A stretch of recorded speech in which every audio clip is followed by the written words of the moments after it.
Welcome back to Leading Today. I'm Dr. Lisa Bagby. This is where we explore the art and science of leadership in real time. In every episode, we dive into what it means to lead with intention, empathy, and emotional intelligence, not from theory, but from the lived experiences that have tested and shaped us. If you've been with me since episode one, you might remember my story about working in a small company where the leader decided one day to humiliate me loudly in front of the entire office. I had finished my work, offered to help another department, as was common to do, and for no reason other than power or pride, I became a target. And that day, when I left for lunch, I didn't go back. I told you then, I don't give that as advice to others. Walking out is not a solution for every situation. But for me, in that moment, a moral and emotional boundary had been crossed. And that moment became a defining one because sometimes leadership lessons don't come in polished packages.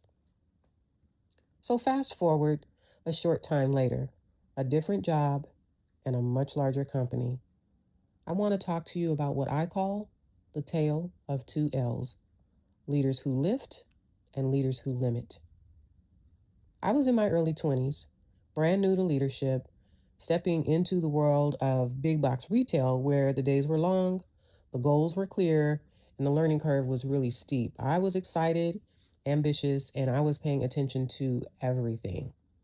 But what I didn't realize then was that two very different leaders would shape me far more deeply than any corporate training ever could. That's why I call this the tale of two L's, because one of these leaders is one who limits, and one of these leaders is one who lifts. And I talk about how both of them taught me who I wanted to become. So let's begin with the first L. We'll call him David. David was a general manager. He was my general manager, and he was the direct supervisor and ultimately the authority over several departments in the entire store. He was married with three children, he had all daughters, and he often spoke about his traditional values. He worked hard and he expected everyone to match his intensity, but not his authority. And on any given day, David found ways to belittle or dismiss people, including me, but especially women. His words had an edge. Sometimes they were wrapped in sarcasm, sometimes bluntly disrespectful. But appreciation? Well, that was rare. And when he gave it, it was usually self serving. It was usually tied to something that made him look good to his superiors. The flip side, if something made him look bad, you were going to hear about it loudly and usually not in private. I remember very vividly how the energy changed when he walked the floor. Team members would scatter, slipping into the back room, the stock rooms, stretching out customer interactions, even turning their backs and walking in the opposite direction sometimes. And sometimes these were my own team. But that kind of behavior tells you everything about the climate a leader creates. Fear was the undercurrent, and people were surviving, but they were not thriving. But even in that environment, I was learning, quietly building my never list. Never use authority to humiliate, never make someone feel small to make yourself look big, and never confuse compliance with commitment. David showed me exactly what leadership that limits looks like: a leadership style built on control, insecurity, and fear. And even as a new leader, as I was, I could see that it wasn't just ineffective, it was corrosive. But across the way, over several different other departments, was another leader. He too was a general manager. We'll call him Jim. Same company, same pressures, same responsibilities. Yet when Jim walked the floor, everything felt different. People didn't scatter, they smiled, they leaned in. Jim's presence had gravity, not the kind that pulls you down, but the kind that draws you closer. It drew you in. He greeted people by name. He remembered the details of your life, asking, "Hey, how's your daughter's soccer tournament?" Or, "Did your dad's surgery go okay?" These were the little gestures that said, I see you, you matter. When problems arose, maybe a pricing error or a late shipment, maybe it was an upset customer, but Jim never shamed anyone. He taught. He stood beside you, he would ask questions, and he literally would roll up his sleeves and he would coach through the issue. With Jim, challenges became opportunities to grow and learn. One of my clearest memories is watching other leaders, even those who didn't report to him, how they would seek out his advice. His door and his time and his attitude were open to all. Jim's kind of leadership didn't just manage people, it lifted them.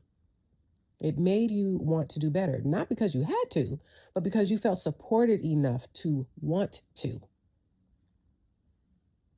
That was where I first began to understand emotional intelligence long before I knew the term. David led through power, Jim led through connection. David demanded results, Jim cultivated trust. One created distance, the other created belonging. And here's the truth: both men were influential, but only one inspired growth beyond the job description. Their contrast taught me to watch not just what leaders say, but how people feel in their presence and how leaders can make them feel when they are present. That is the real measure because leadership doesn't stop at the edge of your desk, it echoes through the emotions of every person around you. Hmm. Looking back, I realized that my time in that organization, just under 5 years, became one of the most transformational learning chapters of my career, and it was all completely unexpected learning. I was observing two seasoned leaders who mirrored two starkly different philosophies. One limited potential, the other expanded it. One inspired avoidance, the other inspired approach.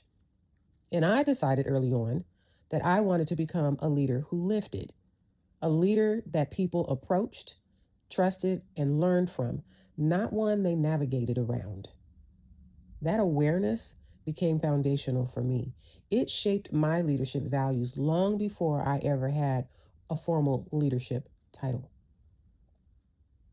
So, as we think about what separates leadership that limits from leadership that lifts, I want to leave you with three self reflection practices for your own leadership journey.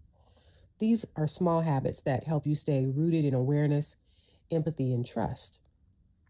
So, one, do a daily walk around check.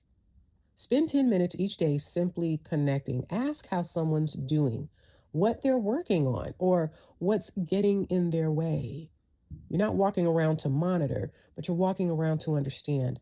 Presence builds trust faster than any meeting agenda ever will. The other is listen for fear. Fear is quiet, but it leaves traces like hesitation or silence or avoidance.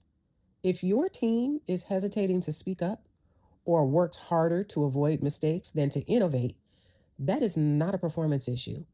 That is a psychological safety issue. So address it with curiosity, not blame. And then thirdly is replace command with curiosity. When you feel tempted to direct, just pause and ask, what do you think? Or how might we approach this differently? It transforms authority into partnership and turns followers into thinkers. And each of these practices invites reflection, and reflection builds awareness, which is the heartbeat of emotional intelligence. And any good leader is always looking to sharpen their emotional intelligence skills. Now, when I look back on this story, a tale of two L's, a leader who limits or a leader who lifts, I see more than just two men with different management styles. I see two pathways, two possible versions of every leader. The truth is, we all have a little bit of both David and Jim inside of us. Under pressure, in moments of stress, the David may surface, impatient, commanding, closed off. But with awareness, we can choose the Jim, present, grounded, and genuinely connected.